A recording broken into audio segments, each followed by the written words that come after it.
100 জন মানুষকে খাবার করবেন কত জনের? কে বলছেন 150, কে বলছেন 200? কেন বাড়াই করছেন? তখন আমার ভাই বলতে, ভাই কিছু মনে করেন না, আমরা এলাকায় কিছু দেখাইয়া আছে, দাওয়াত না দিল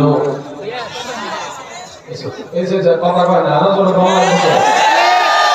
দাওয়াত দিছি একজনকে, হে তার বন্ধুরে বন্ধু, তার বন্ধুরে বন্ধু, তার বন্ধুরে দিছি একজন, আইছে আছে না কিছু স্পেশাল মেহমান।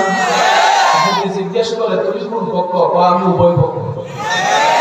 আছে না না? মনে রাখবেন, বিনা দাওয়াতে দাওয়াত খাওয়া হারাম, হারাম, হারাম। আপনার সেই দুষ্টামি সব ইচ্ছা পূরণ করতে গিয়ে খাওয়াটা খাওয়ার কারণে, সত্যিকার দাওয়াতি মেহমান যদি খাবার শখ হওয়ার কারণে মেয়ের বাবা ছেলের বাবা যদি অপমানিত হয়, এটার পুরো দায়ভার আপনাকে নিতে হবে।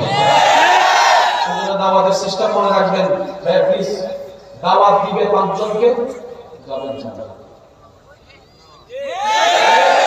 দাওয়াত দিতে কয়জন? দাওয়াত কয়জন? আপনি বলবেন আমার কাগের একটা দেখাই, একটা আলাদা দিয়ে চলে যাবে, মনে থাকবে ইনশাআল্লাহ। দাওয়াত দিয়েছি 100 জন, খাবার তৈরি হয়েছে 150 জন। আমি বলবো মিল্লে আওয়াজ দিবেন না, মিল্লে আওয়াজ দেওয়ার দরকার নাই। 150 জন খাবার আয়োজন হয়েছে, 100 জন মেহমানকে দাওয়াত দেওয়া হয়েছে। অনেক সময় দেখা যায় 200 জন মানুষ খাবার পরেও কিছু খাবার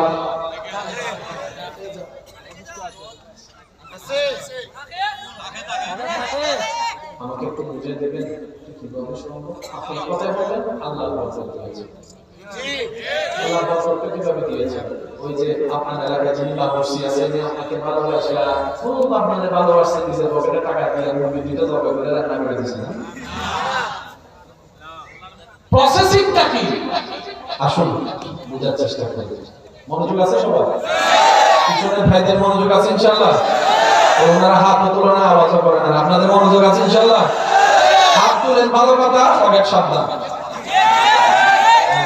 আমরা সবাই একটু সেট করে দেন, আসেনি নাই ভেঙে গেছে। এখন বলে কি একটা বাইরেছে, এমনি করে মারে, বলে এমনি করে সব হয়ে যায়। সাবধান থাকার দরকার আছে না নাই? যদি কিছু জিজ্ঞেস করতে আসে, করোনাকালীন যেমনি কইছেন 3 হাত দূরে। আল্লাহ আমাদের সবাইকে একটু বুঝার তৌফিক দান করুন। ছেলের বাবা, মেয়ের বাবা, ছেলের মা, মেয়ের মা, কালকে অনুষ্ঠান টেনশনে পড়ে গেছে। অনুষ্ঠান তো কালকে